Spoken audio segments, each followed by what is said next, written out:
সাধুর আশ্রম ছিল। ওই আশ্রমের নিকটে একটা বৃক্ষ ছিল। কি ছিল মা? একটা বৃক্ষ ছিল। ওই বৃক্ষের মধ্যে একটা টিয়া পাখি থাকতো। কি পাখি থাকতো গো মা? টিয়া পাখি থাকতো। তো টিয়া পাখিকে বুড়ি শেখালে সে কিন্তু বলতে পারে, কথা বলতে পারে। সে যখন সাধুর আশ্রমের নিকট অবস্থান করে, তো সাধুর আশ্রমে সর্বদা কার নাম হয়? ভগবানের নাম, সর্বদা ভগবানের নাম হয়। এখন এই টিয়া পাখি সাধুর আশ্রমের নিকট অবস্থান করতে করতে প্রতিদিন হরিনাম শুনতে শুনতে, প্রতিদিন ভগবানের নাম শুনতে শুনতে তার না হরিনাম মুখস্থ হয়ে গিয়েছে। একবার প্রিন্স হলো হরিনাম তার মুখস্থ হয়ে গিয়েছে। একদিন মনের আনন্দে হরিনাম করছে। মা কি করছে? টিয়া পাখি মনের আনন্দে হরিনাম করছে। তখন দুইজন ব্যক্তি সাধুর আশ্রমে যাবে। মা কোথায় যাবে? সাধুর আশ্রমে যাবে। সাধুর আশ্রমে যখন যাবে, আশ্রমের নিকট যাওয়ার পরে তখন তারা লক্ষ্য করলো বা শুনতে পেল কারা যেন হরিনাম করছে। উপর দিকে তাকিয়ে দেখলো একটা গাছের মধ্যে টিয়া পাখি মনের আনন্দে কার নাম করছে? তোমা কার নাম করছে? হরিনাম। এই সম্বন্ধে বলছেন, পাখিরে যে নাম লোয়াইলে লয়, সারি সুখ আদি কত, তুমি যে ইহাতে আলস্য করো ইয়া হয় কেমনে।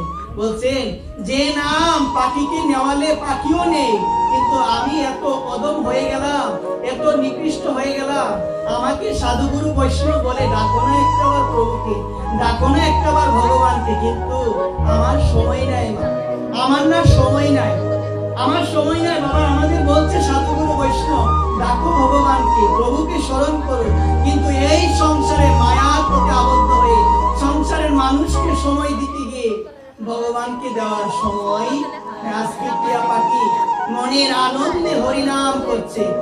তখন ওই দুইজন ব্যক্তি চিন্তা করলো, ওই টিয়া পাখিকে যদি ধরতে পারে তাহলে আমাদের অনেক লাভ হবে, কারণ টিয়া পাখি ভগবানের নাম করতে পারে। তখন তারা চুপি চুপি গিয়ে দুইজন মিলে ওই টিয়া পাখিকে ধরে নিল। টিয়া পাখিকে ধরার পরে টিয়া পাখি চিন্তা করলো, শুনেছিলাম হরিনাম করলে জীবের মুক্তি হয়, জীবনে কোনোদিন আমি হরিনাম করি নাই, আজকে জীবনে প্রথম হরিনাম করলাম, আর আমি বুঝি মুক্তি পেলাম, আমি তো বন্দি দশা প্রাপ্ত হলাম। আজকে আমি প্রথম হরিনাম করে আমি বন্দি দশা প্রাপ্ত হলাম, আমাকে বন্দি করে নিল। আর সাধুগুরু বৈষ্ণবের আশ্রমে শুনি ভাগবত পাঠ করতে গিয়ে বলে হরিনাম করলে জীবের মুক্তি হয়। তাহলে হরিনাম করলে যদি জীবের মুক্তি হয়, আমি জীবনে কোনোদিন হরিনাম করি নাই, কেউ আমাকে ধরে নাই, আজকে জীবনে প্রথম আমি হরিনাম করলাম, আর আমাকে বুঝি তারা ধরে নিল। মনের মধ্যে এই চিন্তা। তখন দুইজন ব্যক্তি তারা ভাবলো, ওই পাখিটাকে যদি আমরা রাজার কাছে বিক্রি করতে পারি, তাহলে রাজা ওই পাখির বিনিময়ে আমাদের অনেক কিছু দিবে। তখন ওই চিন্তা করে, ওই ভাবনা করে তারা পাখিটাকে নিয়ে কার কাছে গেল? রাজার কাছে গেল। মা রাজার কাছে গিয়ে বলছে, রাজা মশাই, আমরা একটা চমৎকার পাখি পেয়েছি, টিয়া পাখি, যে পাখি ভগবানের নাম করতে পারে, যে পাখি কথা বলতে পারে, যে পাখি রাধা রানীর নাম করতে পারে। তখন রাজা তো অবাক হয়ে গিয়ে বলছেন যে পাখিও কি ভগবানের নাম করতে পারে? তখন বললেন যে অবশ্যই পারে, তাহলে আপনি বলেন হরে কৃষ্ণ, দেখবেন এও আপনার সঙ্গে সঙ্গে বলবে। ওই পাখিও বলবে। তখন রাজা বলছে কি জানো মা, হরে কৃষ্ণ কৃষ্ণ কৃষ্ণ হরে হরে, হরে রাম রাম রাম হরে হরে। ও মা, রাজা মশাই যখন হরিনাম করছে, তখন পাখি চিন্তা করলো, জীবনে প্রথম হরিনাম করে বন্দি দশা প্রাপ্ত হলাম, এখন যদি রাজার সঙ্গে হরিনাম করে আবার জানে আমার কি হয়। তারপরেও মনে দ্বিধা নিয়ে পাখি বলছে হরে কৃষ্ণ কৃষ্ণ কৃষ্ণ হরে হরে, হরে রাম রাম রাম হরে। তারপরে কি বলে, রাজা বলছেন আমার খুব পছন্দ হয়েছে, তোমরা দিয়ে দাও, তার পরিবর্তে আমি তোমাদের স্বর্ণ গহনা আমি তোমাদের দান করব। দিয়ে চলে গেল। এখন রাজা কি করলো, তাকে একটা কাঁচার মধ্যে বন্দী করে দিল। টিয়া পাখি চিন্তা করলো, প্রথম করলাম হরিনাম, দুইজন মানুষ আমাকে ধরলো, দ্বিতীয়বার করলাম হরিনাম, এখন কাঁচার মধ্যে আমি বন্দী হয়ে গেলাম, মানে বন্দী হয়ে গেলাম কাঁচার মধ্যে। অবাক হয়ে গেল। সে ভাবছে না, আর জীবনে কোনোদিন হরিনাম করবো না, কারণ প্রথম করাতে দুইজন ধরলো, পরবর্তী করাতে কি হলাম, কাঁচার মধ্যে বন্দী হয়ে গেলাম। কিছুদিন পরে রাজার বাড়িতে একজন কীর্তনী আসলো। কে আসলো মা বলো তো? একজন কীর্তনিয়া আসলো, কীর্তনিয়া কীর্তন করতে করতে এক পর্যায়ে বলল, যে ব্যক্তি হরিনাম করে, যে ব্যক্তি ভগবানকে ডাকে, তার সমস্ত বন্ধন থেকে সে মুক্তি লাভ করতে পারে। বাপরে শুনো, এই কথা শোনার পরে সেই টিয়া পাখি কাঁচার ভিতরে থেকে মাথা নাড়াচ্ছে। কি নাড়াচ্ছে মা বলো তো? মাথা নাড়াচ্ছে। একবার, দুইবার, তিনবার বললো, বলার পরে সে মাথা নাড়ায়। হঠাৎ কীর্তনিয়ার নজর গেল ওই কাঁচার দিকে।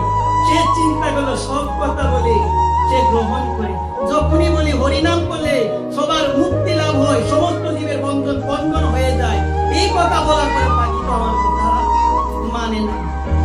এই জায়গায় বলছেন, সে মনে মনে ভাবলো যে আমার গুরুদেব কি বলতে হবে যে আমার এই কথাটা পাখি কেন বিশ্বাস করে না, পাখি কেন বিশ্বাস করে না।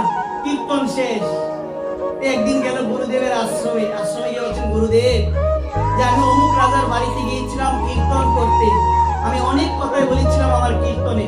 হঠাৎ এক পর্যায়ে আমি বললাম, যারা হরিনাম করে তারা সমস্ত বন্ধন থেকে মুক্তি লাভ করতে পারে। যখনই গুরুদেব আমি এই কথাটা বলি, তখনই একটা পাখি ছিল রাজার বাড়িতে কাঁচাই বন্দি। ওই পাখিটা আমার কথাটা মানে, আমার কথাটা সে মানতে রাজি না, সে মাথা নাড়ায়, আমার কথাটা সে মানতে রাজি না। গুরুদেবকে বলা তো বলছেন যে তুমি আরেকদিন কি কীর্তন করে আসো, তোমার ওই কথা যদি সে না মানে আমি যাব ওই রাজার বাড়িতে, আমি যাব ওই রাজার বাড়িতে। তখন কীর্তনী আরেকবার যখন গিয়েছিল কীর্তন করতে যাওয়ার পরে আবার এক পর্যায়ে বললো, হরিনাম করলে কি হইব মা? সমস্ত বন্ধন থেকে মুক্তি লাভ। এই কথা বলার পরে আবার মাথা নাড়াচ্ছে, আমি মানি না, আমি মানি না। ওই কথা বলার পরে সে কীর্তন সমাপ্ত করে গুরুদেবের কাছে আবার গেল, বলছে, গুরুদেব, আমি তো আপনার কথা আরেকবার গিয়েছিলাম রাজার বাড়িতে, আমি বলেছি একই কথা, কিন্তু ওই পাখি তো আমার কথা মানবে কি করে? জীবনে কত হরিনাম করিতে বন্দী, জীবনে কত হরিনাম করিতে বন্দী হয়েছে, মানবে কি করে? গুরুদেবের কাছে গেল। গুরুদেব বলছে, তোমাকে চিন্তা করতে হবে না, আমি রাজার বাড়িতে যাব, ওই পাখির কাছে আমি যাব, আমি গিয়ে বলবো তুমি ওই কথাটা কেন মানতে রাজি নয়। তখন গুরুদেব ওই কথা বলে ওই রাজার বাড়িতে গেল। রাজার বাড়িতে যখন গেল, রাজা তাকে সাষ্টাঙ্গ দণ্ডবোধ প্রণাম করলো। প্রণাম করার পরে বলছে, তোমার নাকি একটা পাখি আছে, টিয়া পাখি, ওই পাখিটাকে আমি দেখতে চাই, তুমি আমাকে ওই পাখির কাছে নিয়ে যাও। ওই কথা বলার পরে, ওই কথাটা বলার পরে পাখির কাছে নিয়ে গেল। কে নিয়ে গেল গো মা? ওই রাজা মশাই ওই গুরুদেবকে নিয়ে গেল।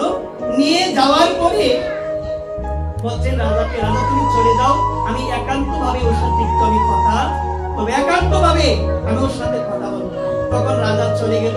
চলে যাওয়ার পরে গুরুদেব বলছেন, পাখি, ও পাখি, আমার শিষ্য দুইবার এসেছে ওই রাজার বাড়িতে কীর্তন করার জন্য।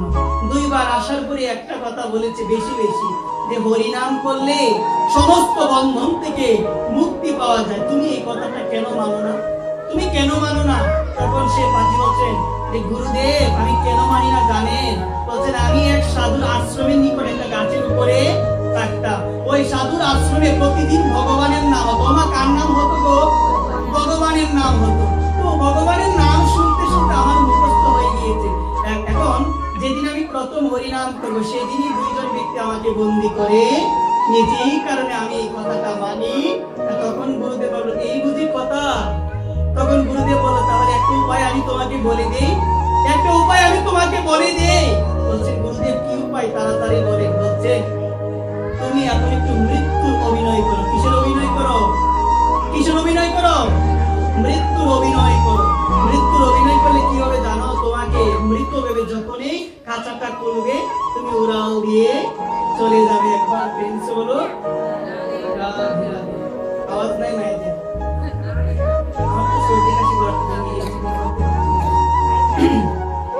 এখন গুরুদেব যখন এই কথাটা বললো, বলার পরে মা কথাটা লক্ষ্য রাখো, সে না ও মা, সে মৃত্যুর অভিনয় করলো। মা কিসের অভিনয় করলো?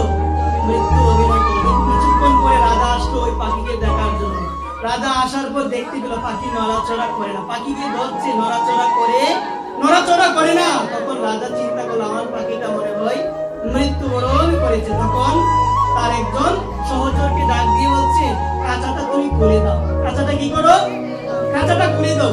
ওই কথাটা বলার পরে যখনই কাকাটা করলো পাখিটা উড়াল দিয়ে চলে যাবে। যখনই মা উড়াল দিয়ে চলে যাবে রাধাকে বলে কিন্তু রাধা মশাই আমি চলে যাচ্ছি, একটা কথা বলে যাই, হরিনাম করলে মুক্তি হয়। এই কথায় যদি কারো বিশ্বাস না হয় তাকে সদ্গুরুদেবের কাছে যেতে হবে। একবার ফ্রেন্ডস বলো, তাকে কার কাছে যেতে হবে? সদ্গুরুদেব। কারণ সে হরি